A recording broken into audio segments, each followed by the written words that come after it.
Before Ne Win, in 48, you stated that the majority or the military power was held by the Karen because of the top. Even after independence, it was the Karen leaders, you know. The commander-in-chief was a Karen, and the air chief was also a Karen. What was their names? Samuel Shisho. And Smith Dunn. Smith Dunn is the commander-in-chief of the armed forces. Samuel Shisho was chief of the Air Force, Burma Air Force. How did it go from being a dominant in the military to the Burman having... Well, that was... I was coming to it. Okay. It's like this. So this racial supremacist, or let us call it socialist group, they used Ne Win. Because Ne Win was also power greedy. He was very unhappy in a battalion commander position. So those socialist group knew that. So they used him, you know, to start war against the Karen. How come all of Aung San cabinets and Aung San were assassinated, and Ne Win was with Aung San, but how come in this scenario Ne Win didn't get assassinated? No, Ne Win wasn't with Aung San. Ne Win was military. The meeting was a political cabinet meeting, you know, meeting. So there was a Karen, Shan, and even a Muslim leader, no Kachin, no Chin and Kachin, no Rakhines. Rakhines were strong in the civil service. Anyhow, so they used Ne Win. So Ne Win started war against the Karen. They provoked, you know, the Karen by attacking the Karen villages first in the Tenasserim division. But before Ne Win did that, how was he able to get control of the military when Karan Dun and Churchill was already in charge? Because they kicked out the communists. And the communists, after the death of Aung San, they kick out the communists. Of course, they want to align themselves with, or at least get support from the British or the Western powers. So they kick out the communists. And there was a communist rebellion. And some Burman battalions joined the communist insurgency. And so the country was unstable. So Ne Win was used by the socialist group. Socialist group was in charge of Interior Ministry. But in Burma, it's called Home Ministry. There's John Ye, one of the leaders, John Ye. So appointed Ne Win to form voluntary, you know, armed groups like People's Militia in every township. And Ne Win used the Japanese time, Burma forces. Ne Win used that militia group to attack the Karen in Palau Palau. Palau Palau is in the Waimague area. But soon after, they burned down the Karen quarters in Alone, Sanjang. Do you know Alone, Sanjang? Yeah. After that, very soon after that, they burned down the Karen quarters in Tamai. Tamai is Kowejan. You know, Tamai Kowejan, close to Jogo, about a mile from Insane.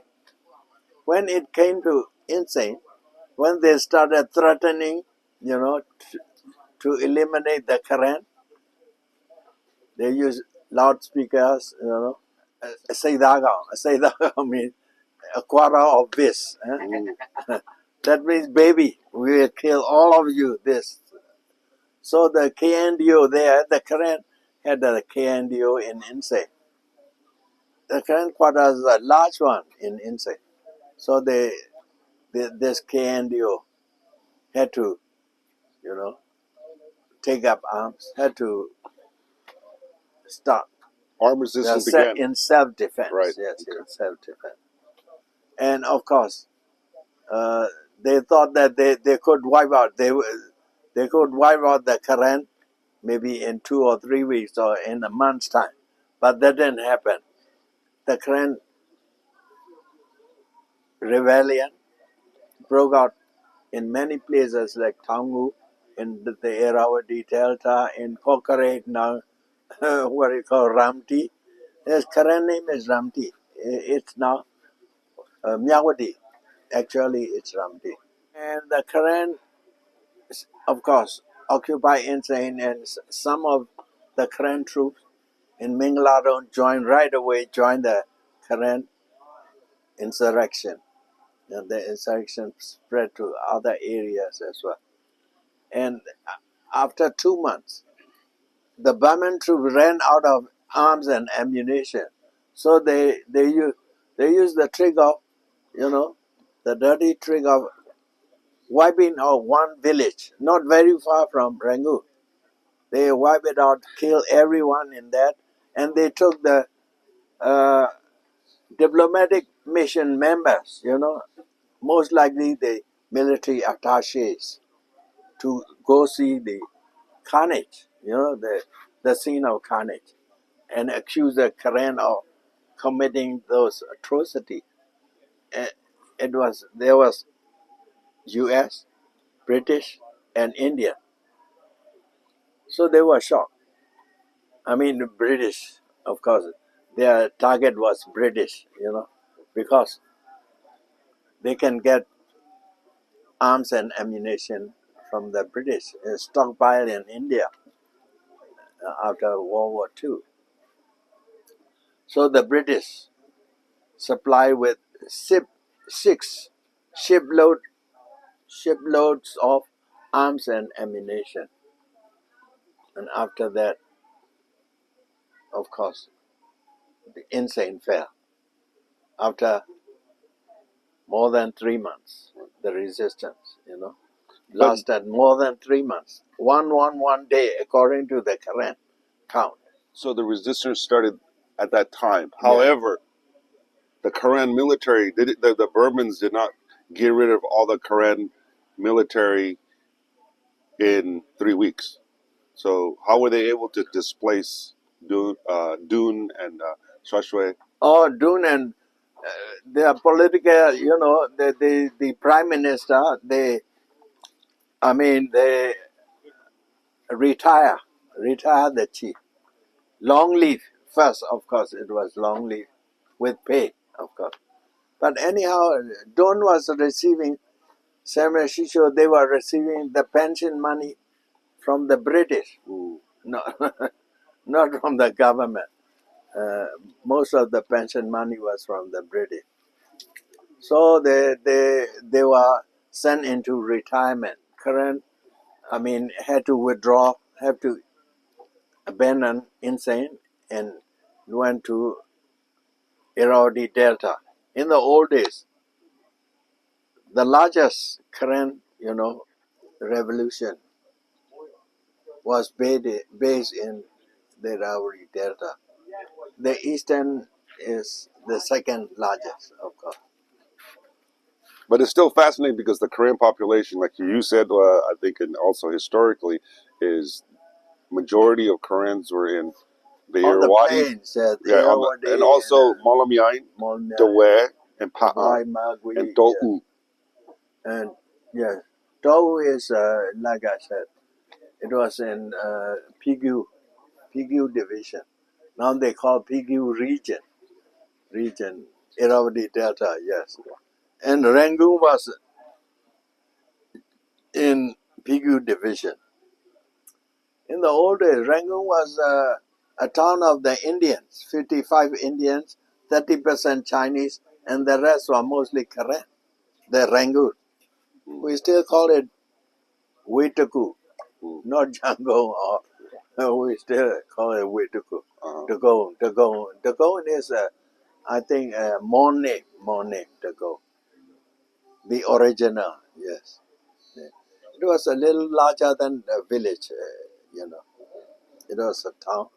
It started by the Mon, and the most population were they are in the, at least in the environment of Rangoon city, and areas were occupied by the Karen ancestral land, Indigenous people to the area. Yeah, they are indigenous to that area. Which we call Kawthoolei. Kawthoolei has to include Big region. include Irrawaddy Delta, Pigu Division, Tenasserim Division, like that. So military power-wise, so you're telling me Ne Win appointed as a general in 48? Yes, later he was... What happened from 48 to 62 before he had a military coup against Ulu? What happened? So there was the insurgency grew, and Kachin started insurgency in 1960 because they were mistreated by Ulu. Three areas in Kachinland was ceded to the Chinese. Swap, of territory there, without consulting the Kachin people. So the Kachin were very angry. Now let's get to Bauji. Yes, Bauji. Well, so of course, insurgency spread, but insane fell, and the current still held the railway line from Nyongleben up to a little further north of Tongu. Bauji left Insane and was on his way to where? Because we know he got killed around He Kokorat. was in Tongu. Tangu, okay. He was in Tangu. And how did he get killed in Kokorat? In 1949 May, he came up with the Kachin and Karen forces occupying Taunji. That is when I joined the revolution in 1949. I was only 14. They didn't accept me first, so I have to say I'm 17. And there was a friend in the Karen force. He accepted, but he was in charge of Lau force. So my unit, my platoon was Lau platoon actually.